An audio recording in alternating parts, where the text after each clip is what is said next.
femmes leaders yi nga xam ne ñoo fi nekk yépp bu dinañ leen présenter ngeen xam ni les femmes leaders yi nga xam ni ñoo nekk ci parti yi ak ñeneen ñi nekkul ci parti yi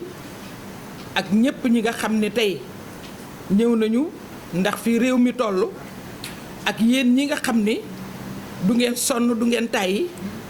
fu ñu leen soxlaa ngeen ñëw di jàllale sunu ay message ñu ngi leen di gërëm di leen massawu malgré tey nga xam ne dafa xëy di taw tenir ngeen ñëw pour dégluñu ñu ngi leen ci remercier bu baax tey nag les femmes leaders de l'opposition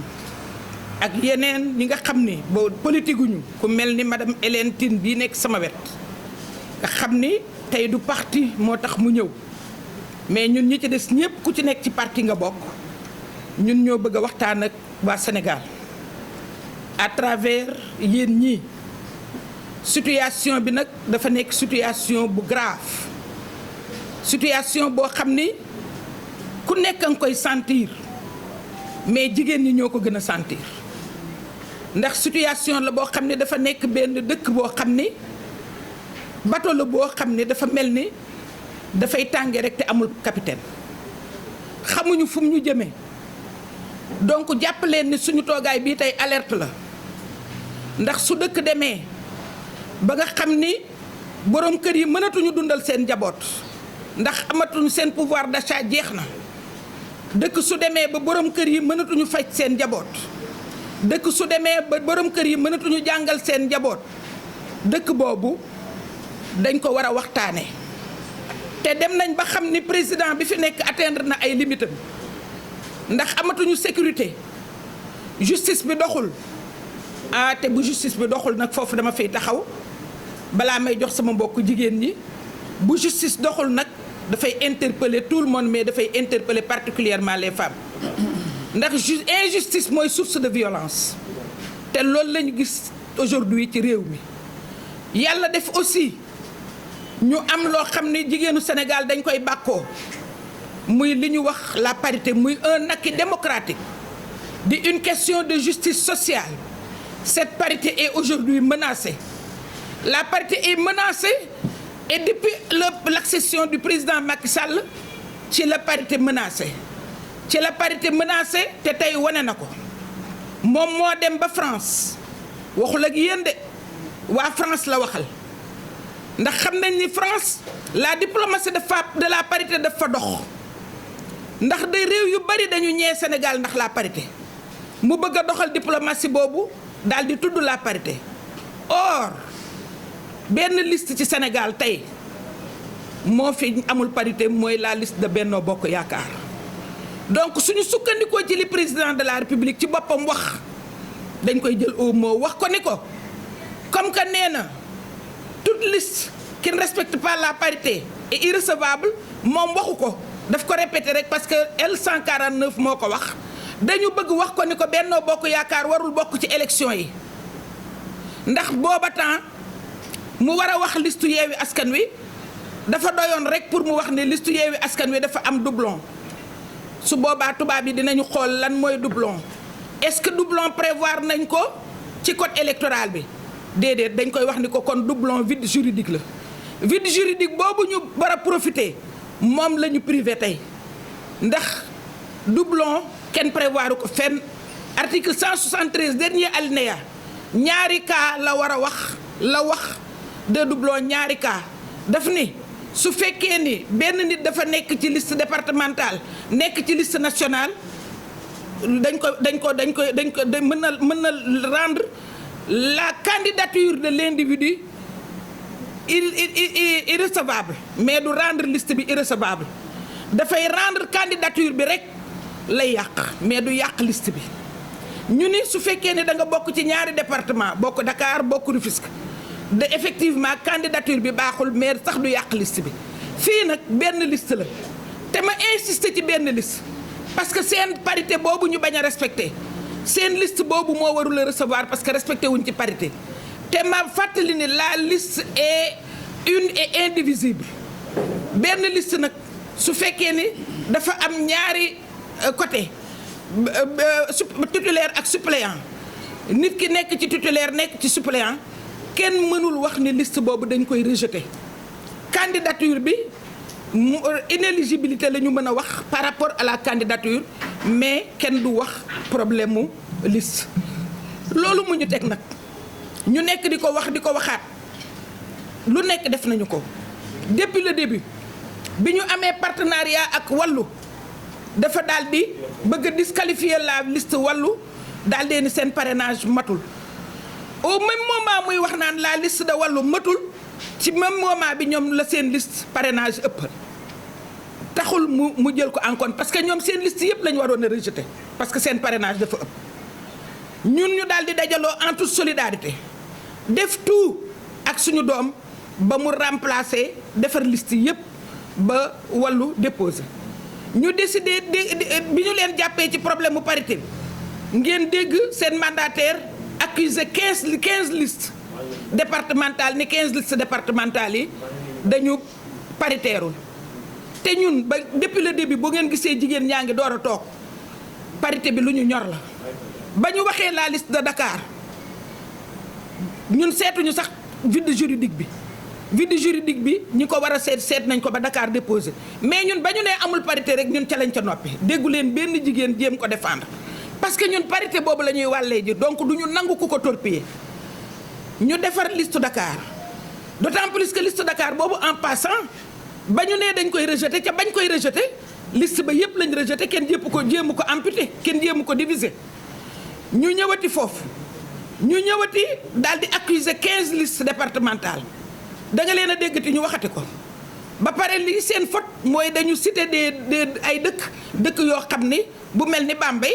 non seulement la liste est paritaire mais jigéen sax moo jiite liste bi donc pour wax leen rek ni leen à chaque fois ñu ngi ñuy wutal des torts pour jéem a atteindre la liste de Yewwi Askan Wi loolu nag jigéen ñi mënuñu ko seetaan parce que jigéen nanguwul injustice l'injustice est inélégante jigéen nanguwul kuy gënale loolu moo tax jigéen ñi jóg non seulement jóg mais pour alerter jigéen ñi jóg tam tey pour appeler à manifester le 17 ndax le 17 du manifestation des politiques rek le 17 dañuy dénoncer la détérioration du cadre de vie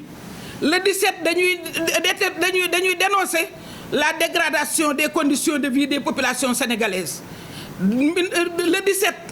dañuy dénoncer la qualité de l'éducation le 17 dañuy dénoncer la qualité du service public notamment dans les services de santé le 17 dañuy dénoncer la réduction du pouvoir d'achat du Sénégalais aujourd'hui mais aussi le 17 dañuy alerter loolu moo tax ñuy woo ñëpp le 17 pour wax ni du politique yi rek la intéressé parce que injustice dal na ci kaw politique yi waaye bu ñu alerter dañuy fàttali ni injustice boo gis am na lu koy faj te li koy faj dañuy ragal mu nekk violence te ñun violence arrangé wuñu ñun jigéen ñi kuy def violence arrangé wuñu kon ñun dañu bëgg ngeen ku artuwul nag dina àtte te tey jii bu kenn jàpp ni tu n'es pas concerné tout le monde est concerné c'est une injustice boo xam ne affaire u maa tey la ñu di ko def di jaay doole te jaay doole boo gis dafa am fu muy yem ndaxte nag nit ñi tollootuñu foo xam ne dañ naan bàyyi naa la ak yàlla donte ne yàlla moo ëpp doole ñëpp kon li nga xam ne moo am je pense que jar na waxtaanee te dinañ jox léegi les responsables des partis ñu wax ci kenn ku ci nekk ñu présenter leen wax leen parti yi nga xam ne ñoo fi teew feuille de présence parti yi nga xam ne ñoo fi teew déjà avant may sori la présidente Hélène Tine ku nekk xam na ci son esprit de justice et d'équité ku mën a xeex injustice la xam nañ ci dara bokk nañ ay cadre yu ñu xeexe injustice am na cadre yoo xam ne daf koy intégrer lii avant ñu koy def ñun moom fekk na bëggoon na def déclaration boo xam ne avec d'autres femmes comme ñun ñii ñu ci bëri ci ñun donc lii moom opportunité la pour que effectivement mu élever la voix ci loolu donc la présidente des femmes de Pastef madame le maire Maymouna Dièye mu ngi fii toog la présidente des femmes de Taxawu Sénégal madame Aïssatou Fall mu ngi fi la présidente des femmes de moom ku ci nekk ak ñi nga àndal bu ma leen waxee rek waxaale naa leen madame Koumba Keita ànd ak Aminata Linguère Ndiaye ñoom ñaar grand parti Ami Collé Niang moo ñu accueillir la présidente des femmes du PRP donc de Déthié Fall mu ngi nii moo ñu accueillir vraiment suba ba léegi mu ngi ñuy gâté donc madame Daba Mbaye de ànd saxal liggéey madame Thiaba Mbaye de ànd saxal liggéey moom itam Mami Gueye Taxawu la nekk Aminata Diaw ànd la nekk wax naa Koumba Keita léegi bu grand parti moo Mami Linguère ñoo ànd Thiaba Mbaye la grande syndicaliste moom tam xam ngeen ko Khady Ndiaye elle est conseillère Golf Sud Ndeye Mbodj elle est conseillère à la SICAP ñoom itam donc defe naa présenté naa leen jigéen ñi fi nekk ndax am na ku ma fàtte madame Silla Khady Niang PEM moom ak madame Tall ñoom itam PEM la ñu nekk Ndak Thiam ana Ndak waaw Ndak ça va bien voilà da nga xaw tardé boo tax yëpp di woo acteurs yëpp di woo secteurs yëpp pour la manifestation du 17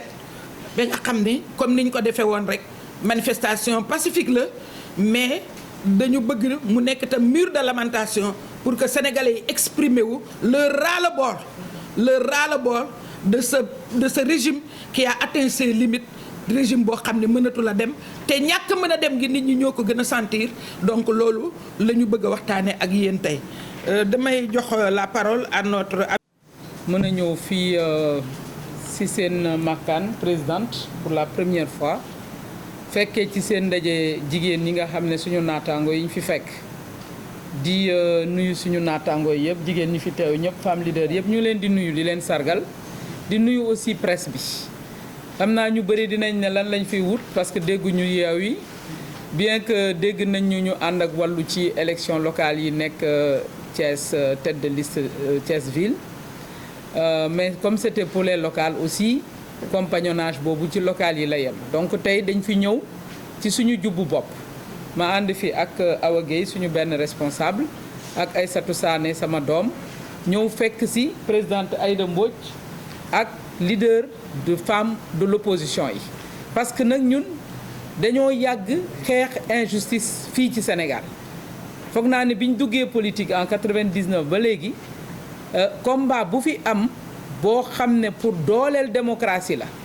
ak contre l'injustice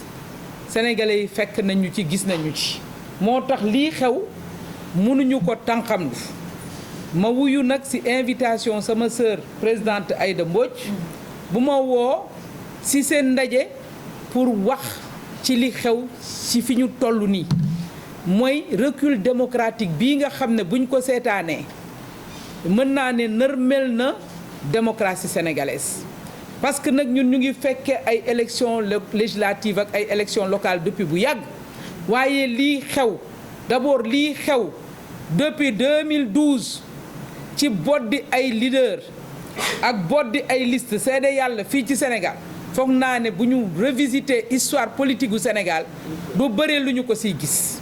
may njëkk a dénoncer le fait que depuis 2012 ay leader politique boo xam ne war nga mën a am taxawaay ci langue gi wut nañu ay pexe ba faagaagal la tere la bokk ci jeu politique bi wala génne la réew mi wala ne doo bokk loolu mooy góom bi gën a rëy tey bi menacer démocratie sénégalaise sous le régime de Macky Sall loolu nag jóge na ci faagaagal ay leader mu ne léegi sax naa faagaagal ay kuréel ak ay liste loolu moo feeñ ci élection yi ñu jub nii parce que lii xew nii c'est trop gros boo waxee dinañ la ne conseil constitutionnel moo ko xaatim kon nag ñëpp nañ ca tënku waaye ñii nga xam ne ñoo koy wax depuis ba mu xewee ñooña ñoo doon di ngat conseil constitutionnel te bañ koy dingat nag ñun dañ ko fekkee bañ koy dingat dañu àndoon ak ñoom ñuy wax ne conseil bi dafa am laago dafa am taxawaayam des na kon tey ñooñu bu ñu fàttee loolu 2019 rek yàggul ba ñu paree élection présidentielle xam ngeen ne dañu ne sax du ñu defi recours parce que bu ñu defee recours jaru ko ndax fañ koy yóbbu duñu ko doxe duñu ko mëte duñu ko jëfe kon ku wax loolu ba pare boo toogee tey nag yeewu ne conseil ba la mu xaatim na ca nit ña tënku ñëpp te xam nga ne teguwul ci li nga xam ne mën nañ koo yenuwul maanaa kon nag nit ñi duñu ko nangu man li ma indi fii tey nag mooy mën naa ne nekkuma ci liste kenn du ne damay wut a falu moo ma fi tax a teew parce que nee nañ ku wax rek ñu ne da ngay wut a falu parce que dañoo faagaagal sa liste de da nga nekk ci liste ba dama nekkul si benn liste mais dama nekk une citoyenne sénégalaise nekk une femme politique qui se bat depuis longtemps pour que démocratie sénégalaise ñu dooleel ko kon bu faagaagal jotee képp ku seetaan ñuy faagaagal démocratie sénégalaise bu ëllëgee soo yuuxoo na nga xam ne ci ñi ko seetaan nga bokk moo tax ñun ñu ñëw fii tey pour wax Macky Sall ne ko lii kenn mënu ko nangu parce que nag mënuñu jël di instrumentaliser disposition code électoral nu mu leen neexee en défaveur de l'opposition ndax ñoom seen bopp bu ñu waxantee dëgg rek présidente wax na ko sànq seen liste moo waroon njëkk a daanu ndax ba ñu nee parrainage ba ëpp na ñoom ñu avoué ko wax ko ba àddina bi yëpp dégg ko ca la ñu waroon daaneel seen parrainage ministre de l'intérieur moo waroon a njëkk a daaneel seeni liste ne leen du ngeen bokk waaye lan lañ ci gis dañu leen jàllale boddi ay liste yu bëri moo tax maa ngi woo démocrate sénégalaise yëpp démocrate sénégalais yëpp góor ak jigéen mag ak ndaw ñu jóg taxaw xam ne tey nag bu ñu faagaagalee kii bu ñu paree subaa ci keneen la ñu jëm moo tax ñun suñu taxawaay fii tey ñuy woote jàmm dañu bëgg ajuma nañu autoriser rassemblement bi tax nag duñu suspendre constitution bi am joxe droit de manifester suspendre ko mu nekk au-dessus de toutes les autres lois parce que nee nañ code électoral bi wax na lii le droit de manifester présidente c'est inscrit dans la constitution et la constitution est au-dessus de toutes les lois mooy ndeyu charte yi ci réew mi kon ku fi woote manifester parce que da nga am loo xam ne bëgg nga ko ñaxtu si dundinu askan wi ak si faagaagal démocratie wañaa war a jox may la droit nga manifester si jàmm donc ñu ngi woote jàmm ñun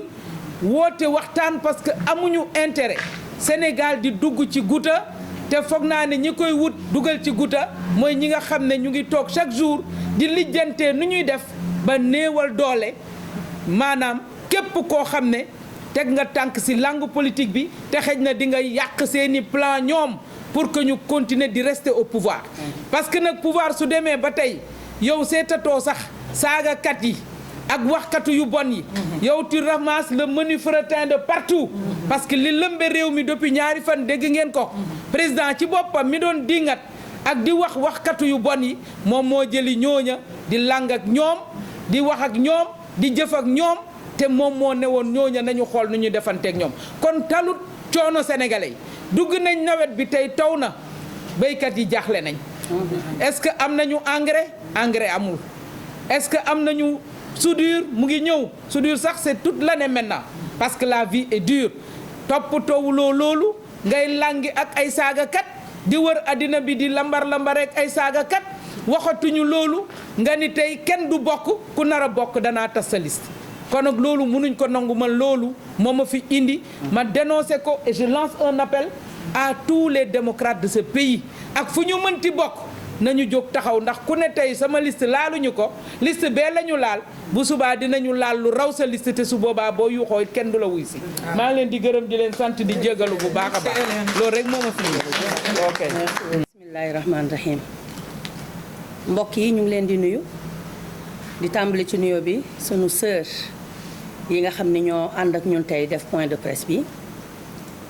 di nuyu vous les journalistes yi ngeen xam ne macha allah yéen a ngi jàpp ci liggéey bi bu baax a baax di bañ nooteel ak li nga xam ne jamono yi moo xew ci réew mi. L'heure est grave réew mi actuellement nërmeelu na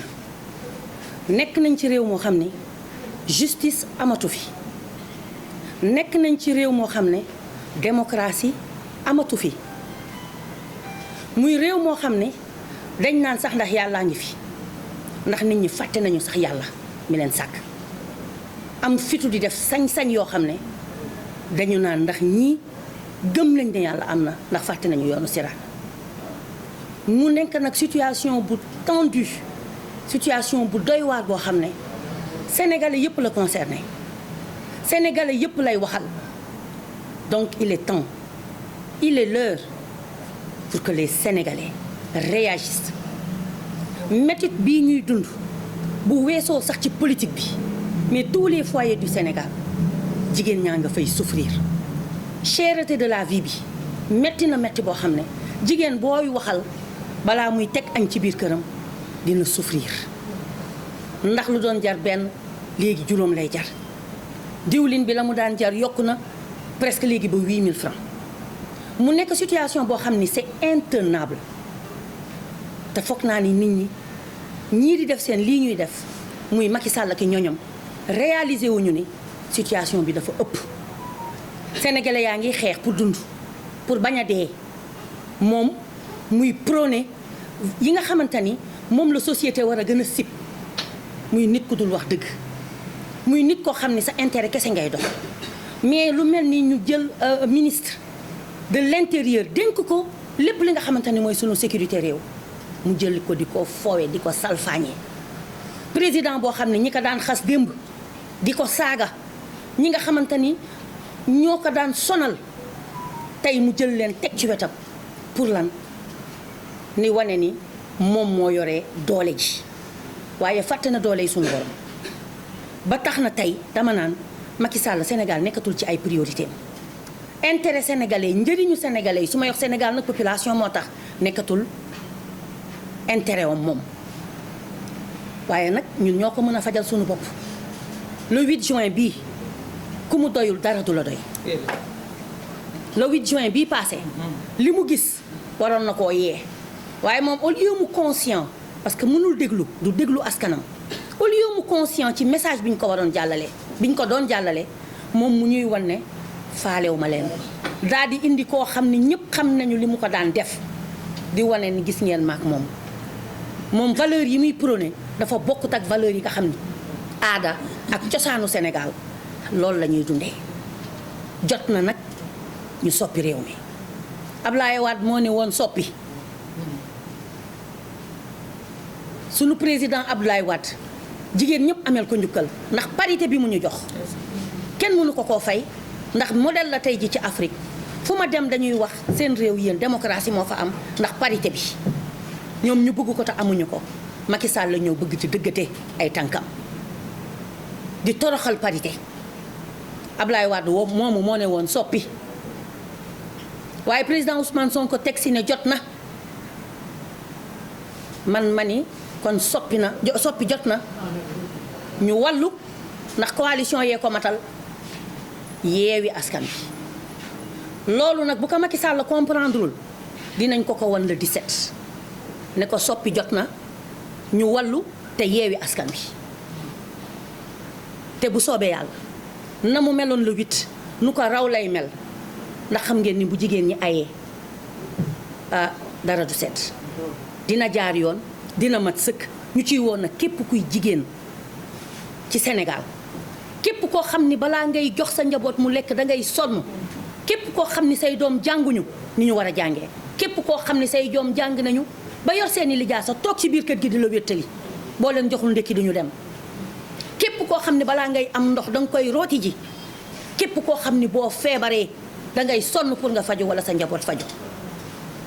cet appel est lancé à toutes les femmes vulnérables qui souffrent dans ce pays ñu ngi leen di woo nag 15 heures na ñëpp daje jigéen ñi kese bu ñu jógee taxaw foofa kenn du fa xaj waxatuma laak sunuy doom a nga fay ñëw te sunuy càmmiñ a nga fay ñëw waaye vendredi bii le 17 bisub jigéen ñi la ma ciy lancé appel nag toutes les femmes du Sénégal bu dee sareet bu dee taxi bu dee car bu dee lu mu mën a doon na ngeen ko jël te xam ne bu su dee bu jotee kuy góor waroo cee dund on appelle tout le monde dans la paix ndax jàmm rek moo ñu tax a jóg biir bu xiifee jooy kon bu ñu jooyee nañ ñoo war a bàyyi ñu jooy ko fañ ko war a jooyee place de la nation la ñu wax kon c'est la nation sénégalaise qui est interpellée. Le droit de manifester honorable Hélène Tine wax na ko léegi ñu koy gërëm ci taxawaayam ndax taxaw na taxawaay bi jigéen ñëpp war a am et on te félicite pour ton courage. Tout à fait. di wax rek ni bis boobu jàmm lañ ci bëgg maye nañ ñu le 8 juin nañu fexe ba le 17 buñ ci teggi dara te loolu mooy courage politique. démocratie bu amee ci réew loolu moo fay am donc Macky Sall ñu ngi lay avertir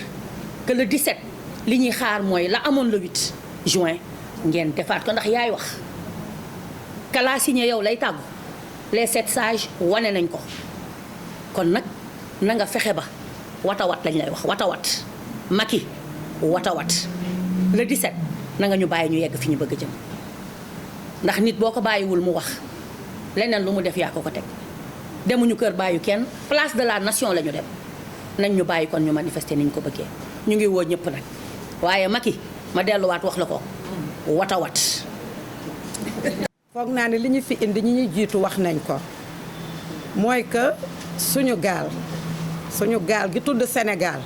heure bu nekkee en danger da ngeen ni seetlu ne les femmes dañuy jóg te bi yoon dañuy jóg pour une fois de plus jël gaal googu bala muy chavirer ñu téye ko comme ni nga ko daan téye parce que aujourd'hui li nga xam ne moom moo am mooy problème de démocratie problème d'injustice mais surtout problème yi nga xam ne mooy problème de société ci problème de démocratie et de liberté yéen xam ngeen lan la ñi ma jiitu wax nañ ko mais li ñuy wax ñi nga xam ne ñoo nekk en face de ñun dañ koy wax avec détermination avec beaucoup d'engagement pour leur dire que élection mënul am ci réew mi te suñu liste nationale te titulaire bi nga xam ne Ousmane Sonko moo ko jiite duñ ko bàyyi mu jàll avec sa photo loolu bu fekkee ne bëgg nañ jàmm nañu bàyyi loolu mu jàll parce que forfaiture bi nga xam ne gis nañ ko avec ñi nga xam ne ñooy garantir la constitution def nañ ko dama ne ñoom ñoo ko def lépp lu am nag ils seront les responsables loolu moo ci am solo li nga xam ne leneen li mooy que démocratie liberté ñëpp xam nañ ne amatul ci réew mi am na ñoo xam ne dañ ne bokkatuñu ci ay élections ku mel ni président Karim Wade ku mel ni président Khalifa Sall dama ne loolu dootuñu ko nangooti ci réew mi dootuñu nangooti ñu jël ay adversaire daal di leen tënk ba dootuñu bokk ñun jigéen ñi jóg nañ et bu ñu àndee ensemble dama ne loolu mënatul am ci réew mi parce que nous sommes des femmes déterminées nous sommes de vraies amazones dama bëgg Macky Sall ab ñi nga xam ne ñoo nekk devant ñu xam ko.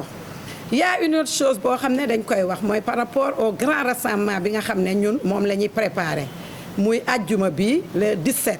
gis nga rassemblement boobu dañuy wax préfet ne ko xëy na moom moo war a garantir constitution bi fii ci département Dakar même bu fekkee ne le gouverneur il a mal interprété les textes parce que dafa mel ni xamul ne bu ñuy wax propagande ab interdiction mais c'est par rapport aux médias mais tey ñun bu ñu ci bëggee boole mooy dafa bëgg a tas réew mi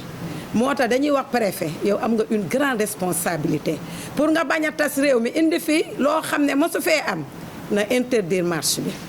ñuy woo nag suñu moromu jigéen ñi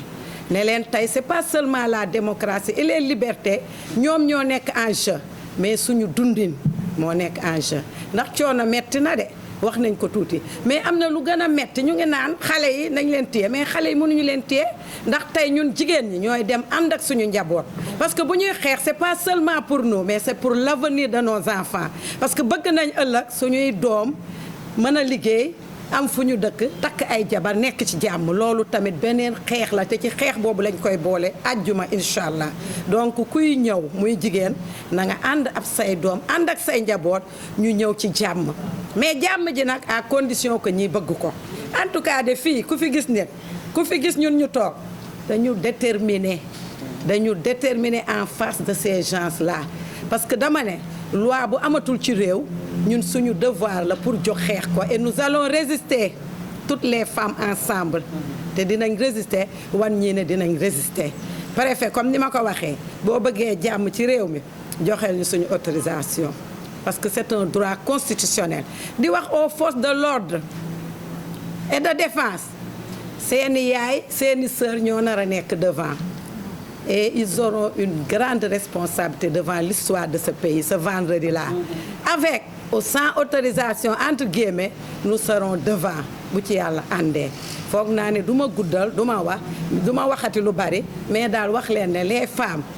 nous serons là-bas inchallah à partir de 14h di demander toutes les femmes fu ñu mënti nekk ñu ñëw pour défendre ce pays-là pour que suñu gaal gi ñu téye ko ndax buñ ko téyelul bu suuxee ñun ñuy soox te boobu aussi waxoon nañ la 8 bii passé moo doon démarrage campagne waxuma ne campagne législative mais campagne pour dire Macky abal ñu suñu réew bii tamit dañ koy confirmer pour qu'il dégage 2024 ndax nag sonn nañ doyal nañ ci moom.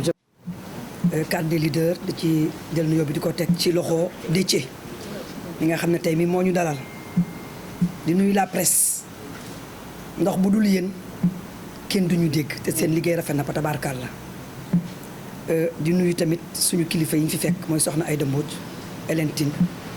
ñoom Maymouna ak ñi mel ni ñoom ndax ku ñemee rek dañ laa tungoom dañ leen fekk ñuy xeex ay ati at ñu ñëw jàngal ñu tàmbali commencé ñeme ñu woo ñu tey nag ci mbir moo xam ne dafay lëmbe réew mi Olof Njaay dafa wax lu yëngu li ko yëngal moo ko ëpp doore kon li yëngu ku nekk xam na ko tey thème d'actualité bi liiri juddu sax xam nañ ko ndax dañuy bëgg a jommi man nag ki ñuy bëgg a jommal mooy la justice te dama yaakaar ne caaxaan baaxul ñun ay député lañu man mii di wax ak yéen ci commission des lois laa bokk fa ñuy wotee loi ya foofu laa bokk ca taabal jooju laay waxee mu mel ni nag téere bi ñu yor code électoral bi ay milliards lañ ci def pour génne ko pour jox ko askan wi ñu ci gëstu di ci référé wu di ci orienté nit ñi kon ci milliards yooyu xejoon ci xale yi xejoon ci jigéen ñi on a parlé tout de suite de la pauvreté il y a une extrême pauvreté et les femmes sont les premières victimes de la pauvreté suñu demee ba ñu xiifloo leen ba ñu sonn ba élection di ñëw dañuy yokk lu ne système bi xam nañ ko ba nga xam ne kenn du am loo dundee ngay dem di dox ci mbedd yi mel ni ku jëfur su ko paree nag ñu ñëw génne seeni miettes ki xëy ndékkiwul soo ko woowee tàllal ko ñaar téeméer wala ñeenti téeméer mais mu jël ko ki xëy ndékkiwul boo ko fekkee ci bureau de vote nga tàllal ko ñaari junni mu jaar dignitéem je pense que l'heure est grave mais la gravité de l'heure ñu àbb ko ci Serigne Cheikh Ahmed Tidiane Sy Al Maktoum ne saurait empêcher la conviction des leaders convaincus. Aujourd'hui, les leaders sénégalais sont convaincus. Li ñuy laaj rek mooy ñu jox ñu le droit de dire oui ou non quand il le faut. Et nous, leaders femmes, nous disons non. Et c'est non. Non et c'est non. su Macky Sall amee ay jigéen yu nekk ci wetam di rëy làmmiñ ci lu dul dëkk ñi nekk ci dëkk war a ñëkkati seen baat. Donc dañ leen di wan ne ñun nawuñu leen ñi ñuy naw mooy ñi nga xam ne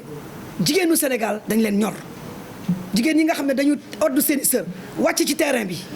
di xool jigéen yu sonn yi ñu leen di utal ay financement di leen ko jox di leen jox ay formation di jël seeni alalu bopp di ko ci def ñoom su leen état joxul duñu jàppale seeni nawle ça suffit. Président Macky Sall nag dañ ko lancer un message dama yaakaar ne dañu nekk di ko nax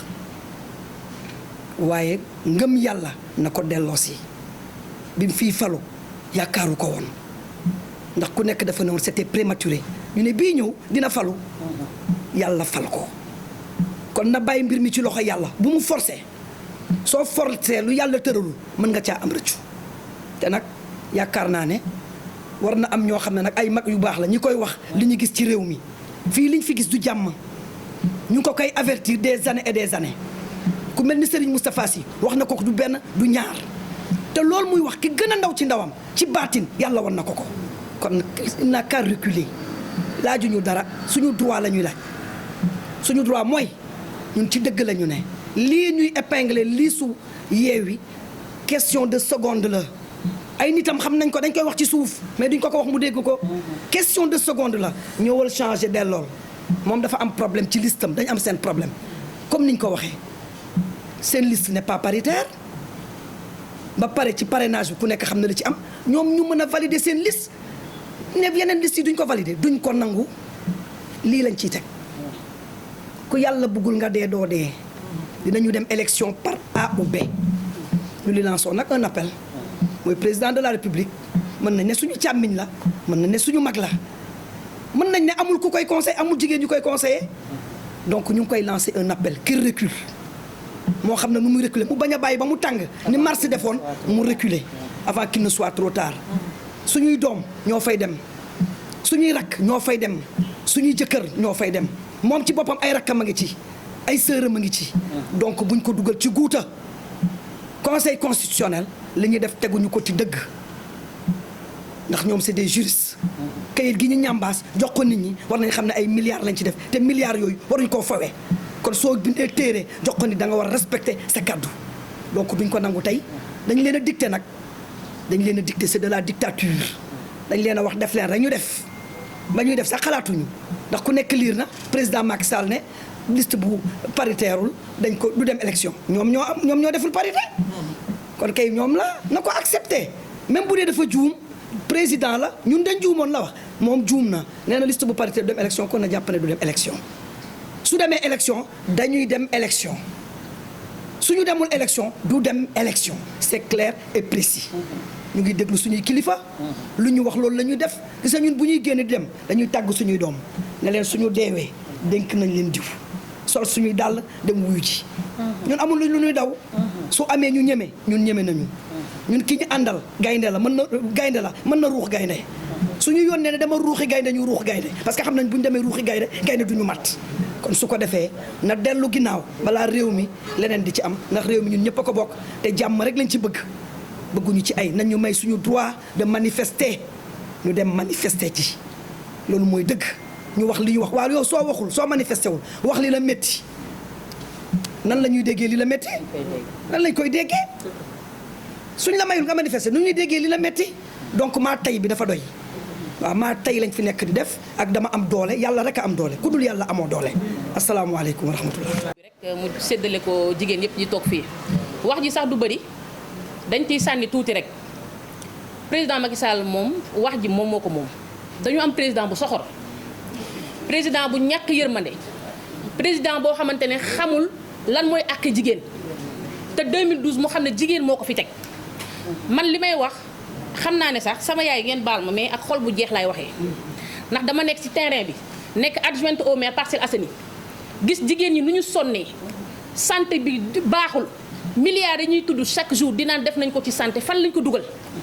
nañu bàyyi xaalis yi ñuy sàcc di ko dugal ci seen i kër delloo askan bi li nga xamante ne li ñu moom bërki Dembo Ndiaye moo ngi dem France ñuy foo di caaxaan surtout yéen journalistes yi nga xamante ne yéen ñu dékk seen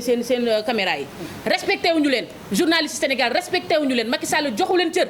bu amee lu muy wax day daw ba génn Sénégal wax ko fa te bu ñëwee ngeen koy dëkkaat yéen da ngeen ko war a boycotté bàyyi ko bu ñëwee bu lu muy wax bu mu leen ko wax te bu leen ko tas ci Sénégal ñu di ko dégg ndax dañoo yor gouvernement boo xam ne dañoo baadoo la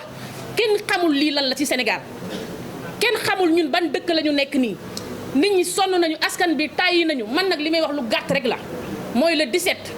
fu jigéen mën a nekk na génn fu jigéen xale mag ndaw nañu takku ba dëgër ñi mun sol blouson nañu mun sol blouson ñi mun sol basket nañ ko sol ñi mun a takk seeni sër nañ ko takk le 17 bu leen kenn jiitu yéen jigéenu Sénégal yéen laay waxal ndax yéen a sonn yéenay dem ci marché yi dépense yi dem nañ ba dara doyatul suñu góor yi sonn nañu man nag li may wax lenn rek la mooy Macky Sall askan bi doyal nañ ci yow suur nañ la këll te yow war nga xam ne war nañ la ginnaaw sa wàcc jot na liggéeyuñ leen dara bërki Dembo Ndiaye sa jabar mu ngi tiim ay enveloppe yu ñu ko jox nee na enveloppe yi daf ko dépassé foofu la waroon xam ne jëkkëram liggéeyul ñun nag sonn nañu tàyyi nañu li may wax fii laa koy yemale maa ngi jéggalu ñëpp